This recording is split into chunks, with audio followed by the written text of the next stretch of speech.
Hi there, welcome to 888 Sport. What a busy weekend we've got in store for you. It's day 2 of the Western meeting up in Ayr. It was a good day 1, and of course that culminates in the Ayr Gold Cup tomorrow, and it's the first of a 2-day fixture at Newbury, and that's where I'll be tomorrow for Channel 4. Well, today the action at Newbury, I'm really keen on the chances of Foreign Diplomat here in the 150 for William Haggis. This is a horse that's just had the one start, and that was in the ever-known Convivial Maiden at York, a race that, well, it's arguably taken a knock because Luca Cumani's horse that won the race, White Lake, came out and got beaten since, but he probably still, I think, as an unfurnished horse, will go on to do bigger and better things, and this horse was quite well fancied on that occasion. He finished third, he was beaten 5 lengths, it was 7 furlongs that day. He's by Oasis Spirit, and I think he'll be a lot sharper today. The drop back to 6 I can see being no problem at all, and I think it will take, I should say, a smart one to beat him. As I said, he went into that race at York with a good reputation. The vibes were good about his homework, and like I said, now he's had that experience, I think he looks a very worthy favourite. In the 405, I'm really keen on the chances of Timber here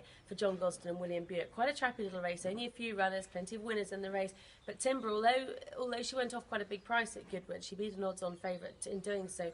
Very, very green. She looked to have class. When the penny dropped and she finally got going, she showed a really good turn of foot. It was a mile that day. I don't think there'll be a problem with the drop back to 7. She's another one by Oasis Dream.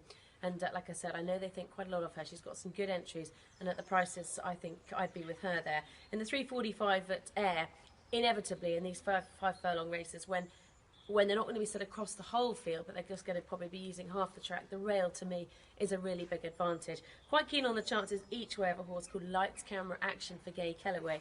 He won his first start at Lingfield, showed a lot of pace that day, and Gay Kellaway is described as a horse that has got so much speed, she's never trained one quite like him before. I think you can make excuses for his next couple of starts. He went to France, the ground was very, very soft, and then he ran just 8 days later, behind Mind of Madness. Well, he's got a slight pull at the weights with Mind of Madness today, and I just think the way the race might unfold will really play into his hands. Like I said, he's drawn low. If he can get across to that rail, he shows that natural speed again.